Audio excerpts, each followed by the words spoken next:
I'm gonna talk about later in the video. And just a bunch of other stuff like the documentation and a debug UI, but yeah, I'm just briefly gonna go over them. And if you don't know what SmartBone is, it's a module for dynamic bone simulations. So yeah, right, so this is the dev forum post. You can go over what this version added, as well as go to the demo place right here. And as usual, there will be links in the description for everything, but yeah. There are also two new plugins. One is this Collider Creator, which is a free one, and the SmartBone Editor, which is a paid one. I believe it costs 150 Robux, but this plugin is not a necessary thing, it's just a quality of life, but yeah. So this is the demo place, right? You have Collider, simulated entities, and a stress test. Well, I am recording right now and I have a 12-year-old processor, so you can guess how the stress test is gonna go. If I go to the activity, yeah, you can see in this box right here that I have like 20 FPS and it's not really working too smoothly, but yeah. I don't know how many exactly objects there are, but my PC isn't that great for this stress test, and of course you won't have like this amount of capes and other objects that are simulated at the same time, and yeah. If I look away, you can see that the FPS is rising back, because it's not rendering any objects in the viewport. But going back to the dev forum, there is also a documentation now. You have the intro with the setup, and you basically do the same as you would do in SmartBone 1, except there is new stuff like axis limits and colliders. So if you go to the SmartBone, right, there is the attributes, and there is few new ones like the debug, the constraints, and much workspace wind, because I remember that someone asked me if you could use workspace wind with the module, so yeah, now you can. And if you go to the Smart Collider tab, this one explains to you how you can add a collider to an object that you want to collide with SmartBone objects, right? But now you can also add attributes to bones, if you want to limit their movement or change their radius. And optimization is just optimization, so yeah. But now let me just get rid of the stress test and do a playtest. So we have our character right here and the hair, right? And this cylinder is a collider, so if our hair interacts with it, you can see that it's colliding right here on it, right? Same if I just move like a bit downwards. Same with this dominus, it's also a collider, and yeah, just causing our hair to basically just collide with it like so. Right, same with the benches. So that's the showcase for colliders, right? And I need to mention that I'm not going to do tutorials on SmartBone 2 because it has few bugs. Like, I've made a piece of a cloth right here. You can see that it's a plane, it has the SmartBone tag and some attributes. Right, I'm just gonna delete everything except the roots. So it's just a basic SmartBone model. This is the root and these are the bones. Right, I'm just gonna move it somewhere like right there, right, and do a playtest.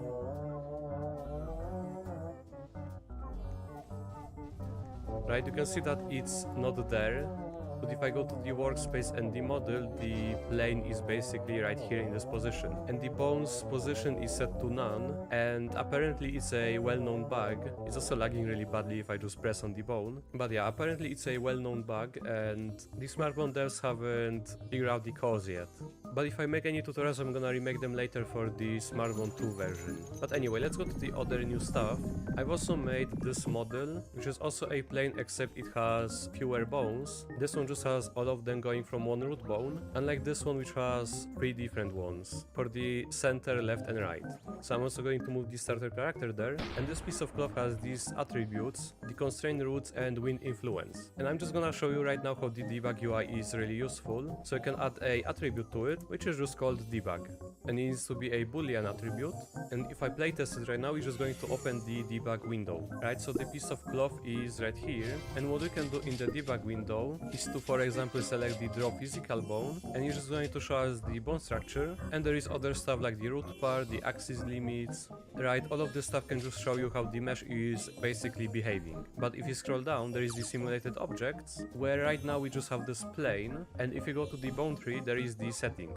There is the constraint, which is set to distance, and the distance constraint is causing all of the bones to basically point to the bottom, because the distance constraints use gravity. If I change it to spring, you can see that it's behaving differently, and it's also influenced by the wind. But yeah, it's really cool that you can change the stuff in the runtime now, and yeah, like I said, this debug window is really useful. Right, so I'm gonna change this one back to distance, and we also have different settings like the update rate, the activation distance and throttle distance, as well as the ability to edit singular bones.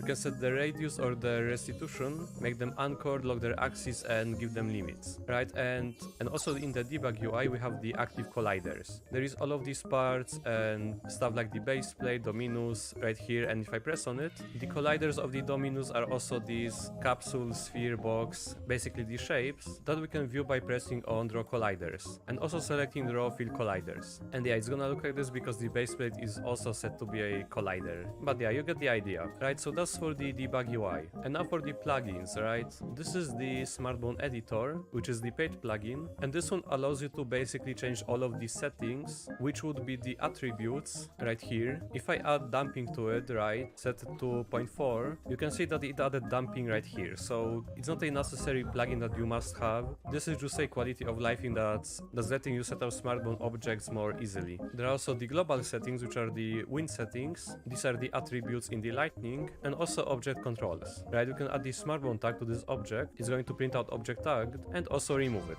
So this object got untagged and it doesn't have the smartbone tag attribute, so yeah. And you can also add different presets and apply presets to objects from right here. This is really nice if you don't want to set everything manually, like just go into one hair, set all of the attributes by hand, go to the other hair, do the same, and yeah, you get the idea. And also there is the insert smartbone script, so yeah. And the collider editor, if I press on the dominus, let's say, and do load selection, there is the create collider module, which just creates this collider, and also load collider module, right? So if I load this one, you can see all the colliders right here, and this is the collider list. So you can save edits, discard edits, add the collider tag if you want the object to collide with the smartbone objects, and also you can remove the tag from here. So if I add the sphere and press on append, this sphere right here got added to the object, and now I can select it and I can just edit it, like give it a 1:1 scale, right? You can see that it's right there. Set the offset to be 0 and also rotate it, right? And I can even make it bigger, like 2x2x2, like so. So now this whole sphere would be a collider for the smartbone objects. And you can also select show colliders always on top if you, let's say, can see your collider because it's in a mesh or somewhere else, right? And then if you are done, you just do save edits and it should prompt you with successfully saved, right? So right now I can do a playtest, IDUI, and oh, the glove is gone, so let me try it again. Okay, it's right here right now. So if I just grab it like so and try to move wherever the sphere is, you can see that it's slowly getting, you know, pushed back because it's colliding with it.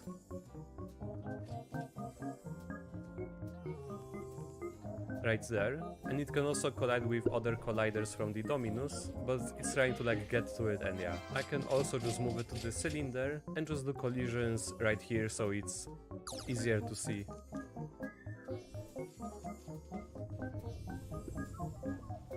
Right, so that's the collisions demonstration. It's not perfect, but I would say it's really good and really easy to set up. But yeah, now let's say we wanted our character to basically collide with the object, right? Since I had a lot of people just asking me if I could walk into the moving cloth in the comments on that one video, so I'm just gonna show you how we can do it now. Right, we can add a script into the server script service and just do some magic.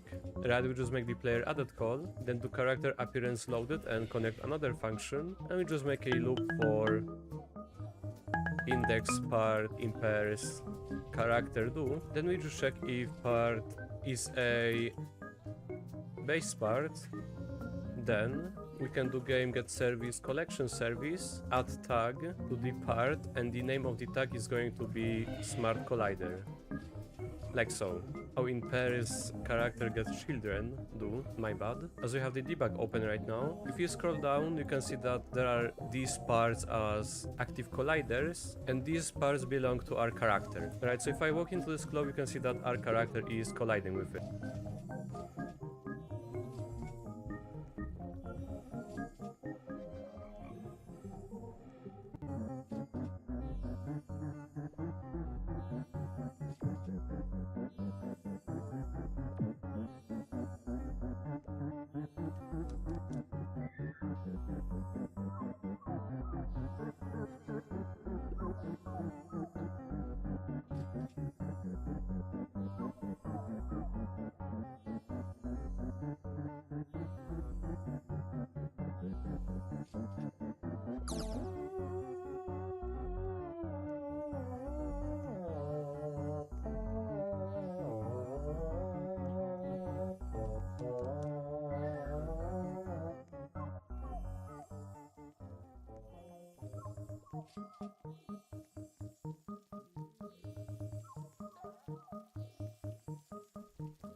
Astronomers